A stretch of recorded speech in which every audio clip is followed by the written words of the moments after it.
I wanted to start by asking you something about globalization, because we talk a lot about globalization and multiculturalism today, but I think that cosmopolitanism is a little bit different from those two concepts in the sense that it's a vision.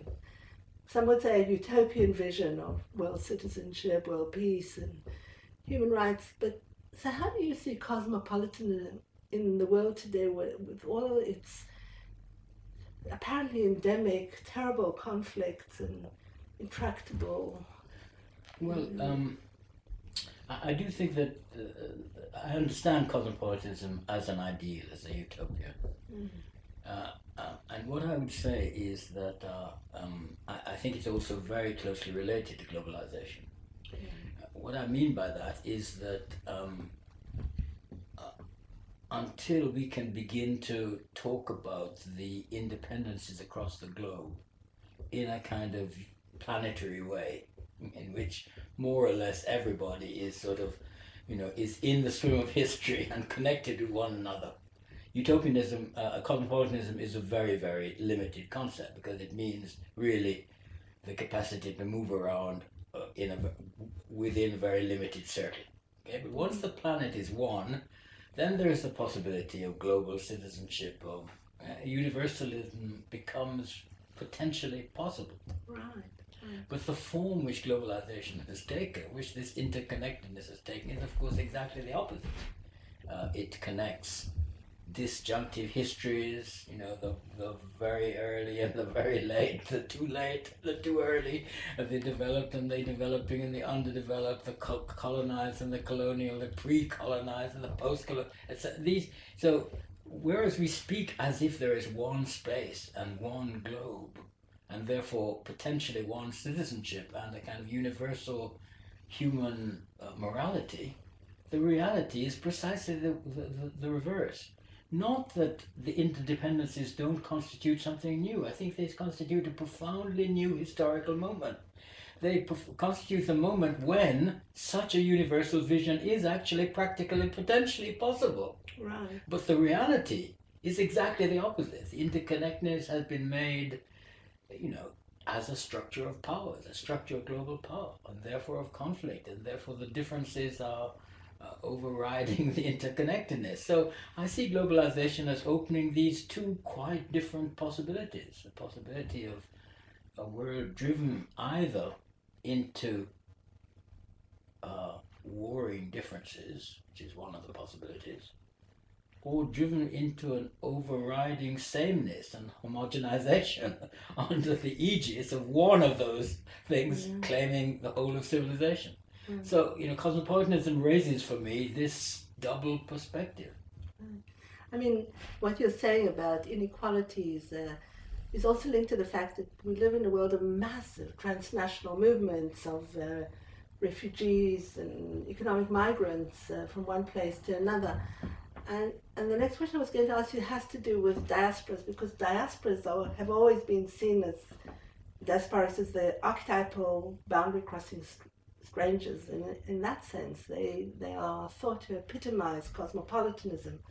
But on the other hand, diasporas have also been accused of disloyalty to the nation, of not being rooted anywhere, of having no commitments, and even in these days of long-distance nationalism without responsibility, as I think Benedict Anderson put it, where they support, guns for the IRA, they support Jewish settlers on the West Bank or Hindu nationalists. So how do you see the role of diasporas in this globalized, cosmopolitanizing world, perhaps? This is what a huge question you're putting to. I mean, first of all,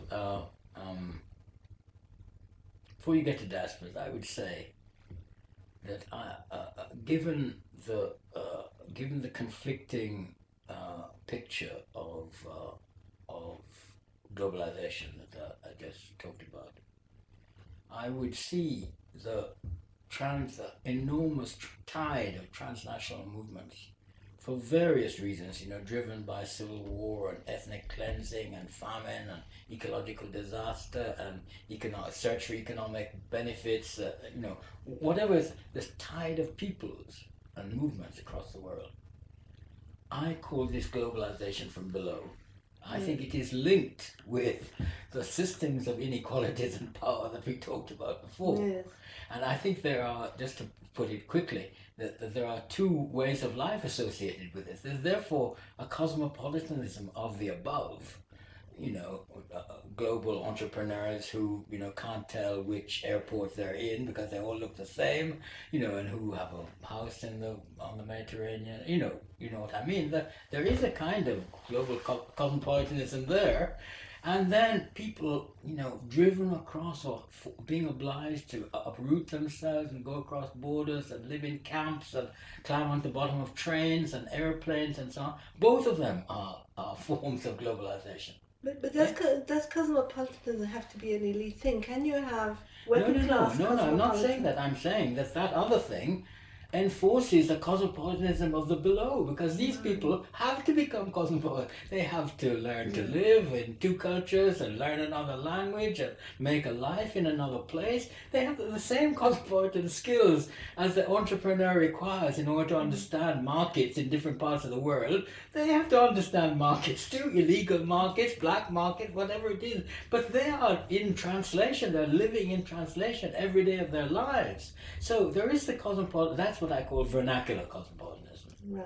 Yes, it's a cosmopolitanism of not wanting the global life as a form of a reward for your status or wealth, but having to live the global life as one of the necessities of the disjunctures of globalization. Okay, and that means that these new settlements, as a consequence of globalization from below, are of course often diasporas, because they're people who not necessarily made up their minds to go and live somewhere else forever, but they've been obliged for economic necessity or whatever is the reason to go somewhere else. The question then is, what is their position? What is their position in relation to the places they find themselves in?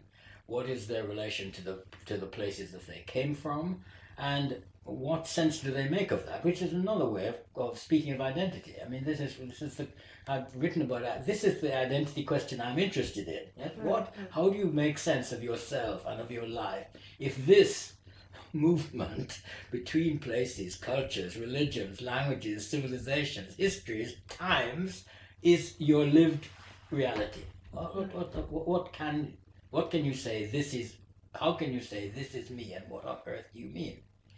And I think that in many ways, what I've tried to say about identity, I don't think identity is just free-floating smorgasbord. You can get up today and decide to be whatever you like. I mean, that's rubbish. It's tied to histories, it's tied to time, it's tied to narratives, it's tied to ideologies. You can't just move around like that. But on the other hand, I think it isn't inscribed in your genes. Yeah, so it is a question. But in that sense, I think it's a kind of open question. However, the disjuncture between globalization from above and below, however it is resolved, will affect what happens in the diasporas. If the attempt to homogenize the world globally, either militarily or industrially or economically or civilizationally, principally civilization, if that wins out, then of course either you join that assimilation, which is what they're offering now these days, social cohesion, look like us, learn our languages, learn our histories, become like us, or you're driven into the exact opposite, which is to defend yourself against that. The retreat back to where you came from, as if that has remained the same. And either of those options is not really in a way cosmopolitan. No, of course. Both are the retreat the retreat from cosmopolitanism. Right. Because the first, you're only cosmopolitan if you look like one thing. We're all the same because we all look the same. Right. The other is we're all completely different from one another, and the barriers between the differences are unpassable, and they become more and more rigid, they become more and more exclusive, they become more and more punitive. We start to patrol those boundaries, regulate the cultural mix between them, etc.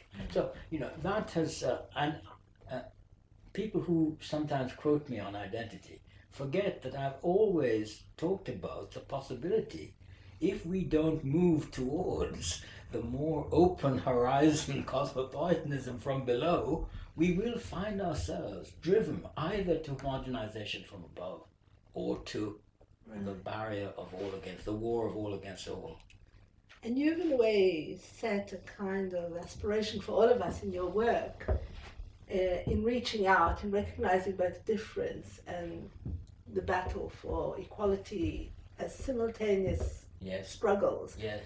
So, and you've come to England from far away and colonized this country. That's kind of you. I wish I had. So the question is, do you feel yourself to be a cosmopolitan?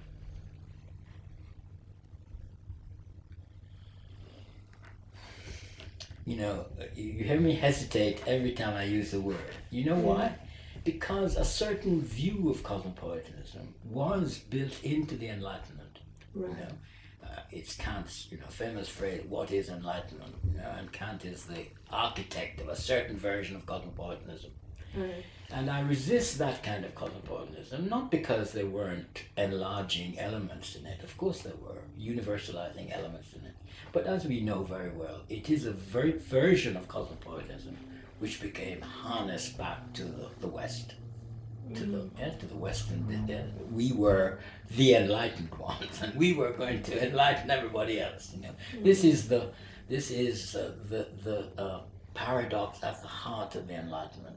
All the good things, I'm a child of the Enlightenment in the sense I believe in history and in progress. I'm not religious, I believe in the rule of law, etc. But I'm not a child of the Enlightenment in the sense that everybody else is the childhood of mankind and only the Western civilization really are the grown-ups, which is what Locke believed and it's what Hegel believed and it's what the Enlightenment thought. Really, they thought that.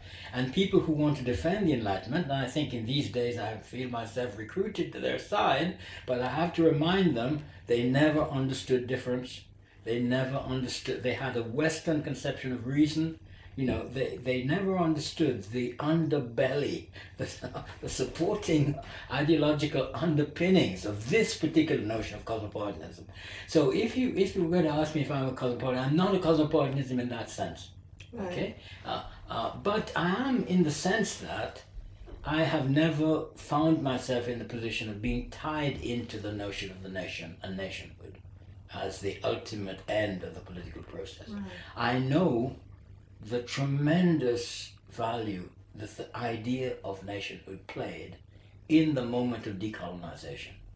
It was what, in a sense, enabled us to liberate ourselves from imperialism, from the old style of colonialism. So I can't undervalue that moment. But I see everywhere the limits of nationhood as the all-encompassing point of identification. Right. And it just happens that in my history, I've sort of evaded it because I left the Caribbean at the moment of decolonization.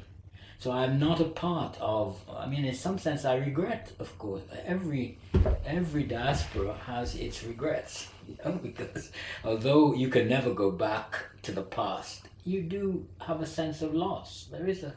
There is something you've lost, a kind of intimate connection with landscape and family and tradition, which you lose. And I think this is the fate of modern people. We have to lose them, but we're going to go back to them. So in my history, as it happens, my generation stayed at home and got deeply involved in writing the history of the nation. Okay? And I wasn't there. I was watching it from afar. Right. So I'm not enclosed in that. So I see now the limits of that. Right. I look back at the Caribbean and I see that they cannot move any further within the framework of the nation. Indeed, within the framework of the nation, they're being driven by global forces which they don't have any leverage on. Right. And I came to England, I couldn't be a member of this one either, because I was already deracinated from it, although I've chosen to live here and marry into it and so on. I'm not a part of the conception of the nation like that. So I'm a cosmopolitan by default, you might say. Like many I have of to us. find my way amongst many attachments, many identifications, none of them whole. I have to recognize how limited that is, and I've tried to maintain what I would call the openness of the horizon to that which I'm not, you know, the experiences I have not had. Yes. Yeah, because that's really, you know, if this is a global moment, there's so many experiences we know nothing about. So we can't close it up around even our own histories. Even if they're cosmopolitan, there are cosmopolitan worlds still to uncover. So it's the horizon towards I don't want to make a fetish of otherness, you know, but it's the horizon towards that point where our experience, our history ends and another history begins, which is adjunct to us. It overlaps with us. We know part of it. You know, I think of Palestine, yes, because, you know, though I've never written extensively about it, you know, it has been at the center of my political world for many, many years, partly through my friendship with Edward Said and so on. You know, I just think that it's one of the ones I can't let go of. You know. I don't know it. I've never been to it. You know, I look at these pictures. I look at these people on the television. I look at Edward's and Jean Moore's book, you know, After an Open Sky. You know, I think I know these people. They're not my people. But I know them, I ought to know them better. I know their experience. I know what it's like to be colonized, to be occupied by another place. You know. I know what it's like not to be in your home, to see your home across a barrier. You know, so I share so much of them, but they come from another tradition, another world, another religious universe, another language, another literature. You know, so you know, they're not me, but I'm open in some ways to their existing now in my global world. They are part of my global world. You know, you talked about the people you grew up with who became the inscribers of the nation in Jamaica and the Caribbean. Do you think you could be a cosmopolitan at home, say in Africa or the Caribbean? Do you have to be locked into that national vision, or can you also be a cosmopolitan in your own country in some way? That is a very hard question, and I'm not a good person to answer it. The reason is because the Caribbean is by definition cosmopolitan. Right. You know, the original peoples don't exist any longer.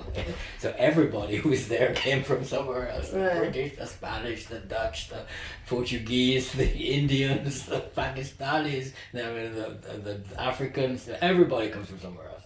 Okay, so you're sort of a natural cosmopolitan. Right, there are some places, you know, like that. And the very distinctiveness of Caribbean Creole culture, what is really indigenously Caribbean, is itself the mix. That is what is peculiar about it. Right. This is different from asking the question about, you know, people from Africa, say. Yeah. You know, if you come from a West or East African country, colonization, you know, impacted on your country and deconstructed it and reconstructed something else. In what sense can you remain at home and be a cosmopolitan? I think that is more difficult. But I think if you understand your history, and if you don't have you know, if you don't have some originary conception of your own culture as really always the same, you know, has been throbbing away there since the tribal past, went underground during colonialism, is now coming back just as it was. If you don't have that conception of history, you see the degree to which who you are now and what your society is, it has been made and remade and is being remade again by forces which are essentially global, which are outside of you in some fundamental way. But I think this is a different kind of cosmopolitanism from the one which is available to you and me, you know, who have traveled to different. We've been obliged to think ourselves as different, and we can't have an originary conception of culture because we know our own cultural being has changed, has been transformed historically, and we see our people like us being transformed by the new experience. So we are bound to have that. So I think that, you know, for an anthropologist, my question is, other than 2 or 3 different conceptions of culture. Yes. Yeah, you know, is it that, you know, is what I'm trying to say right? Namely, that culture is always open, and the real question is a balance. Yeah? Cultures which have remained pretty steady which have not had to absorb large numbers of people. They've been influenced by and shaped by the outside too, so they aren't self-sufficient. But of course, their sense of movement and of otherness and difference is bound to be more limited, a more limited space to operate in from those of us who either come like me, come from an already, I'm twice diaspora, that come from what is in fact a diaspora creolized culture. Yeah? So it's easy for me to take on, but I don't know about it. But I mean, as a modern anthropologist, I'd say that people, say in Africa, have already had a journey. Yes. Away from that yes. theoretically closed culture which may or may not have once existed, so that they've already been on a journey. And part of that journey that they've been on, especially I suppose the elite, but even the labour migrants who went to the city to work or whatever, and part of that journey has been the making of the nation. And it's within that national contours that one has to consider whether you are a cosmopolitan or not. I mean, that would be the question. If you are an African member of an elite, are you going to be a person who just embraces external globalization or espouses national homogenization? Or are you going to be somebody who believes in this kind of openness, maybe the Kantian Enlightenment? I don't know. Well, I mean, I agree with that. I like that way of thinking about it. That's a better way of putting it than I was trying to say when I said, they've already been remade by many fools. They're already part of a cosmopolitanizing process. So really, it's more a question of, not ideology as such, but of how the culture understands itself. Right. Whether it understands, whether there's some impulsion to understand itself as an originary one, to which the only really cultural progress can be back towards the original. Right. Or whether it understands itself as inevitably open, and then is working to try to strike the balance between what needs to change and what can be let in, and let in on what terms, and so on. Exactly, yeah. And that, I think, is, in a sense, that is the big cultural question, which is, as soon as the globe sort of becomes one, but is one not because it's all the same, but is one because it's all different, that is exactly the question of what happens at these porous borders between cultures and peoples and histories. I mean, the other side of thinking about whether you can be a cosmopolitan in your own country is, can you be a cosmopolitan if you don't have commitments to a place or people or maybe even culture? I don't know. Is it possible to be a cosmopolitan without this rootedness somewhere? Well, I would have said not. So, and I think that I'm afraid of the word because I think it sort of suggests that. Right. It sort of invokes a kind of cultureless, rooted-less, image of a person who's kind of floating, free-floating, sampling all the cultures. Like my entrepreneur, my global entrepreneur in the first class waiting room of some airport is a good idea. They love a bit of Japanese cooking and a bit of Indian cooking here, and the French cuisine there. They sample all of them, but none comes from an attachment to a particular way of handling food, etc. That doesn't mean you need to eat that way all the time, but you sort of know what it is like to be attached. I think without that, the old Marxist jive, rootless cosmopolitanism, has some substance to it. Free floating, and I think in many ways, this is where we encounter an interesting interface. There is a sort of interface with one aspect of liberalism, which exactly thinks we can only really calculate what individuals are like when we free them from all of their attachments. No religion, no culture, nothing. Free-floating atoms contracting with other free-floating atoms, And, I think this is exactly one of the limitations of liberalism. It's never understood culture. Not it's never sunk itself into culture, but it's never understood culture. It's never understood that its own this idea of the atomized individual has, of course, played its role. The notion of the rule of law depends on a certain abstraction from cultures and particularities. So it does have its value, but it's never understood that it is always underpinned by its own culture. No, there's no liberal democracy which doesn't have roots in I suppose you always in a community. Right, so you always thought your struggles, if they may be called cosmopolitan struggles, from a particular location. Yes, exactly. So I believe in that, in locatedness, in position, attachment, but I believe I believe that those are rarely singular. Yes? I don't think they kind of overlap, that the attachment to community is the same as the attachment to culture is the same. And I don't think that, I think that all of that has to be aware of its limits. Right, that's important. There's one question that I've been thinking about, and I wanted to ask what you think.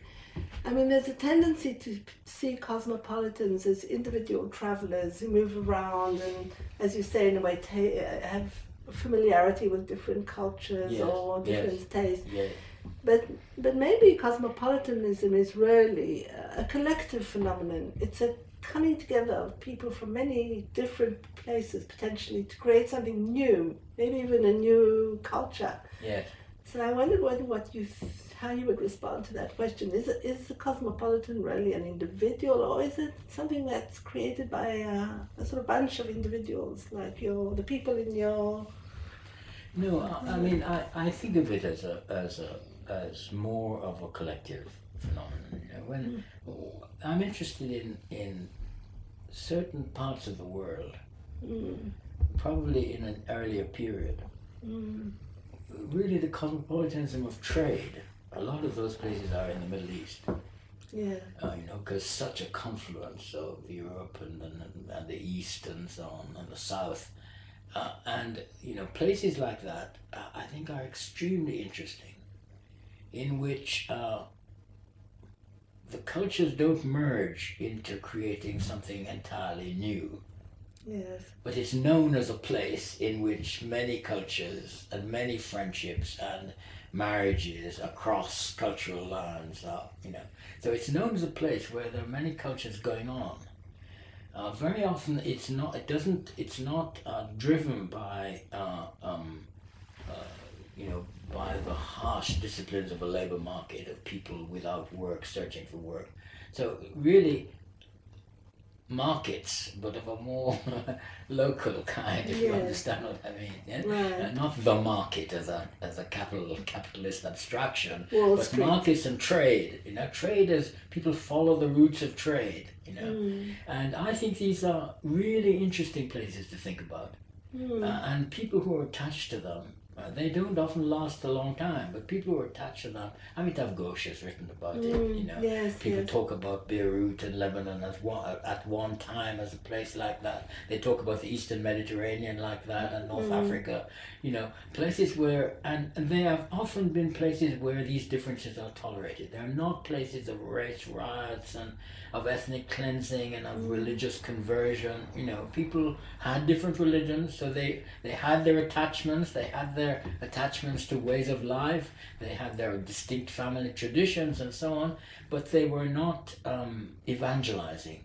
They were not trying to recruit people to, they didn't feel that there was a sort of tussle. There's not a crusading vision of you must be like me, you must give up what you think and be like me. And these are just, these are utopian spots for me. There's a whole history there. But as a place, if I took you into it as a place, you would have to call it cosmopolitan. Because, I lie beside a man who is trying to teach me Russian. He doesn't have a single word of English, I said, "Das vidanya." I'm so thrilled when I tell him that when he's going home. He's teaching the nurses thing. They're teaching him. He says to her, What are you teaching me? Tagalog.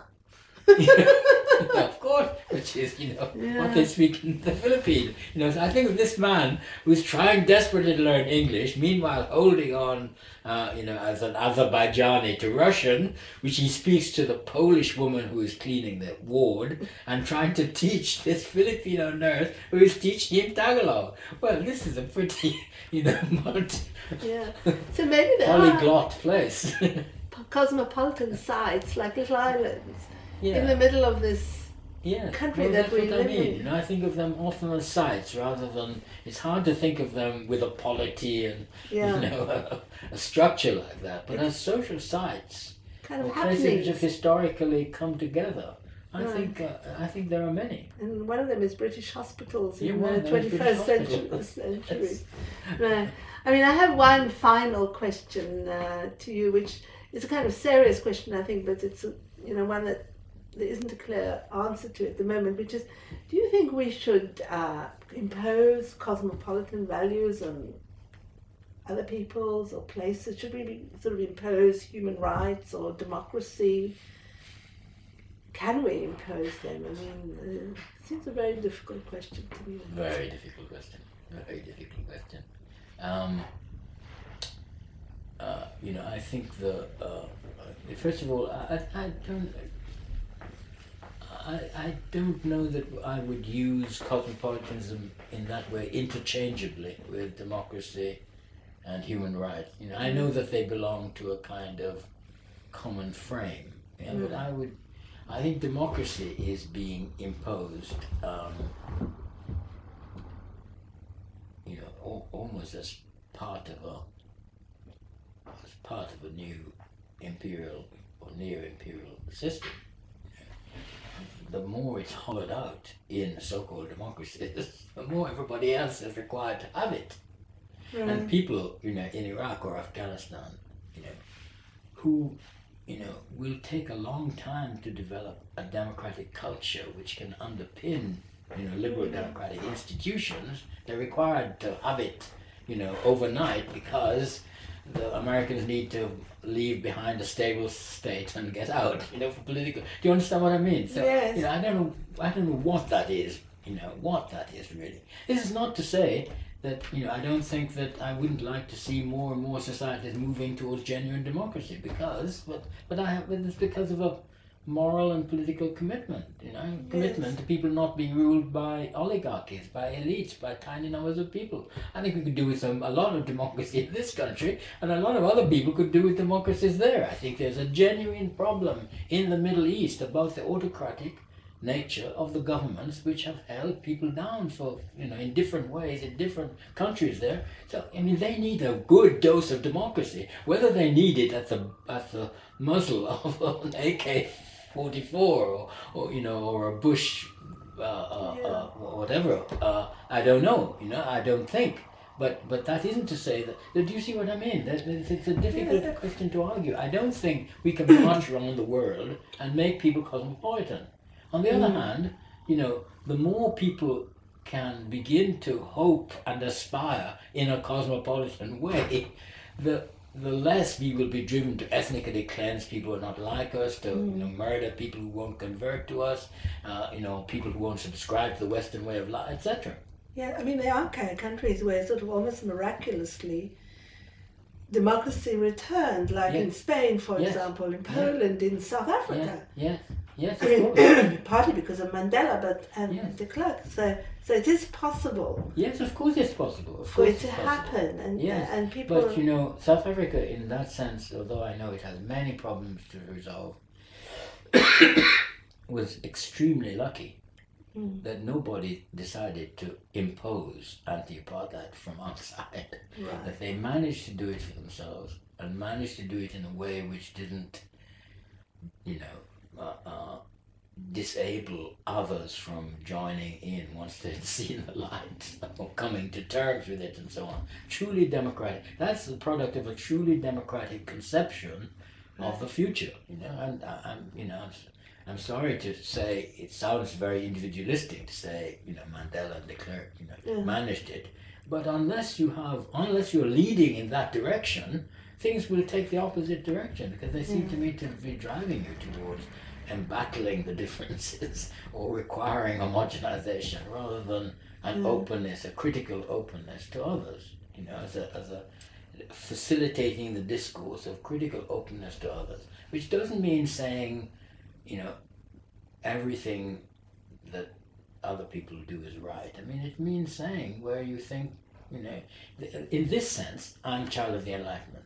I think the one good thing the Enlightenment did understand was it required, a big argument, it required a row, it required a lot of talking, a lot of polemical pamphlets against your opponent, not stabbing them in the street, but it required an argument. I think democracy is not, people talk about the stability of democracy. Democracy is an open, argumentative, quarrelsome society.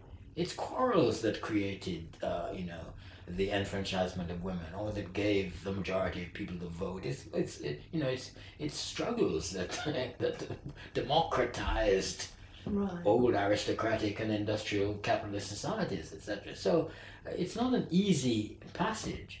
But translate your question to another side. Should we teach cosmopolitan values in schools? And without labeling it that, I would say yes. It's time the cultural curriculum of schools, and of course all schools are passing on culture as well as knowledge and scientific understanding and so on. They're transmitting a culture, and the more we consciously think about whether we are transmitting the values of critical openness, of respect for but not subservience to difference, of a democratic culture, of questioning. We're in the middle of a row about selling peerages. I see those faces, there are 10 faces that contributed to the Labour Party in my paper yesterday.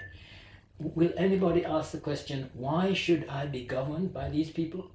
I wouldn't trust them to teach my grandchild across the road. But nobody asked that question. So I mean, a democratic culture is really questioning, why are they in positions of power? Why should somebody at the top, name some of them, because they're very wealthy, to shape the laws that govern me and my life and the life of my grandchildren to come? This is I think if we're going to be free enough to teach creationism and that kind of rubbish in schools, we ought to be teaching a cosmopolitan curriculum, because after all, Britain has become, whether it likes it or not, a kind of proto-cosmopolitan society.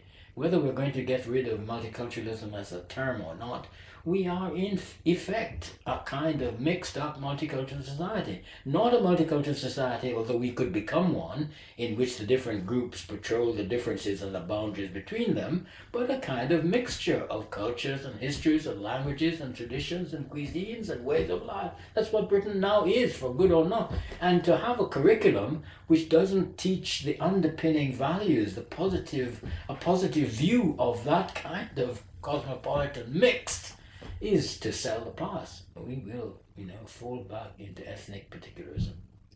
So you are cosmopolitan in your own country, in a way. Well, that's nice to think of. But I sort of am a cosmopolitan without thinking about it. Yes.